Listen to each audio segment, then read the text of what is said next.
13일 남한 무인기의 평양 추가 침투 가능성에 대응한다며 인민군 총참모부 지시로 국경 부근 포병 부대들의 완전 사격 준비 태세를 갖추도록 하고 평양 방공망 감시 초소를 증강했다고 조선중앙통신이 13일 보도했습니다.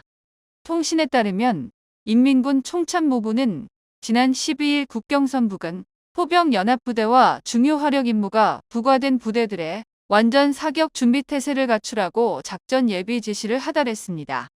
작전 예비 지시에는 전시 정원편 제대로 완전 무장된 8개의 포병 여단을 13일 20시까지 사격대기 태세로 전환하고 각종 작전 보장 사업을 완료하라는 내용이 담겼습니다. 총참모부는 한국 무인기가 또다시 국경을 넘었을 때 대상물을 타격하는 상황, 타격으로 인해 무력 충돌로 확대되는 상황까지 가정해 각급 부대 철저한 대처 마련도 주문했습니다. 총참모부는 이와 함께 각급 부대, 부분대들의 감시 경계 근무 강화를 지시했으며 한국 무인기가 침범했다는 평양에는 방공 감시 초소를 증강했다고 통신은 덧붙였습니다. 통신은 조선민주주의인민공화국 수도 평양에 대한 대한민국의 중대 주권침해 도발 행위로 일촉즉발의 엄중한 군사적 긴장 사태가 조성되고 있다고 이 같은 조치의 이유를 설명했습니다. 국방성 대변인은 별도 담화를 통해 무인기 도발에 한국군 부세력이 가담한 것으로 판단하고 있다며 무인기가 다시 한번 출현하면 선전포고로 여기고 우리의 판단대로 행동하겠다고 발표했습니다. 김정은 국무위원장의 동생인 김여정 노동당 부부장도 무모한 도전 객기는 대한민국의 비참한 종말을 앞당길 것이다라는 제목의 별도 담화를 내어 한국의 재발 방지 대책을 마련하라고 요구했습니다.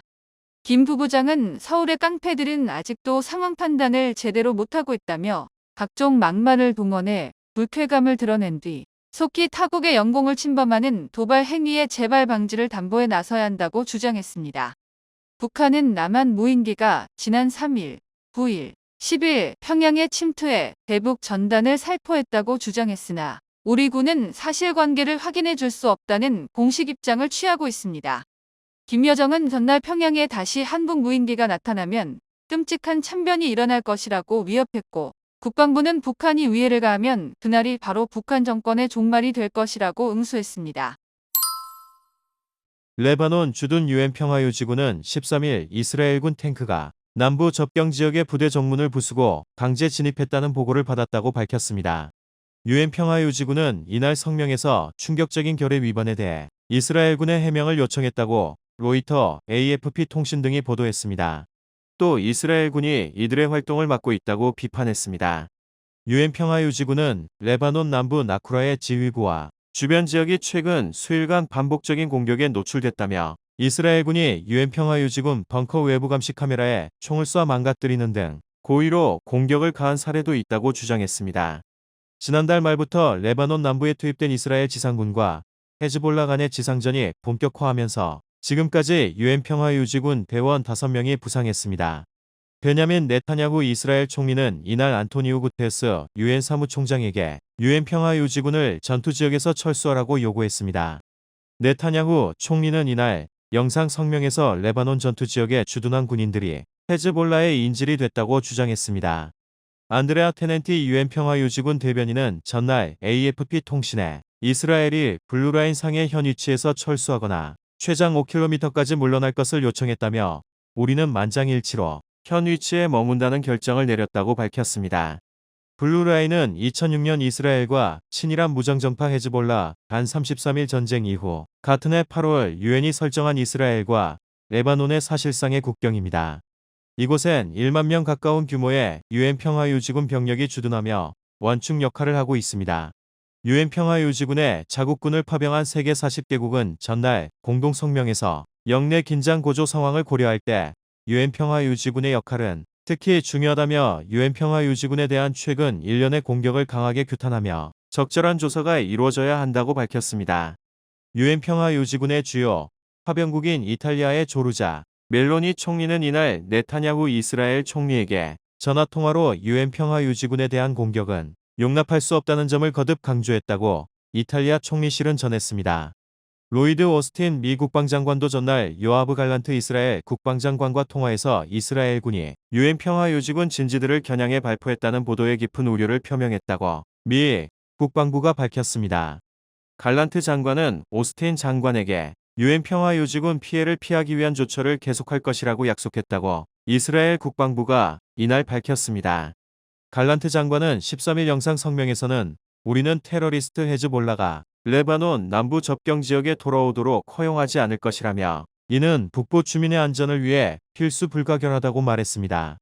이스라엘군은 레바논의 헤즈볼라와 가자지구의 가자지구 하마스를 상대로 양면 전쟁을 이어가고 있습니다.